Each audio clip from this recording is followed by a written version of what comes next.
So, hi guys, I'm Chris Mark Villanueva, your today's reporter in the subject of principles of marketing. So, today we will discuss about the market opportunity and consumer analysis.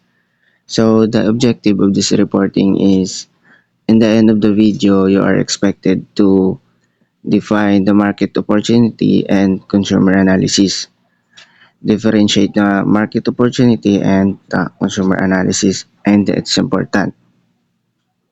So, let's proceed. Market opportunity.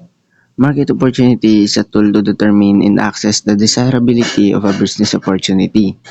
It forms of a portion business strategy wherein launching a new product or service. The market is analyzed to identify the anticipated revenue and profit from it. So basically, market opportunity is a tool na ginagamit para mag-analyze ng isang product or service if mabenta ba ito or hindi. So magla-launch ka ng product. Before that, gamitin mo yung market opportunity. Titignan mo siya if madami ba mabebenta mo dito, malaki ba yung profit mo or yung revenue. Okay, let's proceed to the next slide. So, what is consumer? Consumer is a person who purchase goods and services for personal use.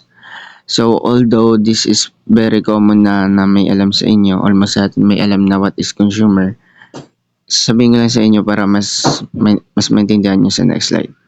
So, consumer is a person na bumibili. Commonly, ikaw na bumibili ng isang service or goods. Okay. Consumer analysis. Consumer analysis is a process of where information about the consumer is found out from the market research, like the needs of the customer, the target market, and the relevant demographic, so that this information can be used in market segmentation for further steps of market research. It is very useful in predicting consumers' behavior. So, dito naman sa consumer analysis is ina-analyze mo yung mga customer, tinitingnan mo yung mga behavior nila, anong gusto nila, preferences, ganun. So, for example, if food delivery ka, may review yung food delivery na gusto nila, mas mabilis yung delivery time, tapos mas mabilis, affordable din yung price. Ganun. So, dito sa consumer analysis, tinitingnan mo lang if ano yung side ng mga customer mo, yung feedback nila and reviews. So, in competitive times, kapag meron ka business, meron ka rivals. So, ang mga tips dito is makatulong to if soon magpapatayo ka ng negosyo mo. So, market opportunity. Understand the competitive landscape and positioning strategy. For example, if magbebenta ka ng kape. So, para may advantage ka, pwede mo ilagay yung business mo sa madaming tao. Like for example, malapit sa paaralan. So, pwede mo ilagay dun para madaming attraction. So, attraction. Mas madaming makikita ng business mo, mas malayong advantage mo na may bibili. So, second, evaluate market trends and forecast future demand. So, this tip naman is very useful sa mga reseller because ina-analyze nila yung market, makikita nila kung ano yung mga on-demand na mga gamit.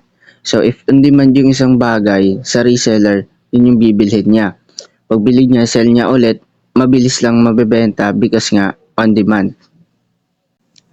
Determine market entry strategies and potential barriers. So, market analysis makatulong para mag-determine ng mga strategy mo, ano pwede mong gawin at sa mga potential barriers para maiwasan ito. So, in consumer analysis. You need to understand the needs, preferences, and behaviors of the target consumer. So, kailangan mo lang malaman if ano yung mga gusto nila, like sabi ko nga kanina, sa example sa Foodpanda, may mga review dyan, gusto ng mga customer mabilis yung delivery and affordable price. Ganun.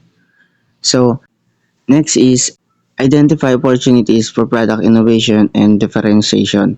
So dito papasok ko same lang din sa taas, papasok lang din yung mga feedbacks ng customer, kung ano yung mga gusto nila at sa innovation paano mo ma-enhance yung product mo para mas masatisfy yung customer mo.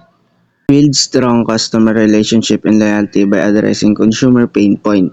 So pain point means yung mga problema ng mga customer. So, para maging loyal sila sa iyo or maging satisfied, hindi sila mawalan ng gana sa product mo, kapag may mali sila na review, fix mo lang, kausapin mo. Kasi kadalasan sa mga ganito, kapag hindi nila na-address yung mga problema ng mga customer, nagre-review ng mababa and negative experience. So, overall, i-combine mo yung dalawang strategy, which is the market opportunity analysis and consumer analysis is very helpful and makatulong sa malaki ang profit. So, that's all for today's topic. Thank you.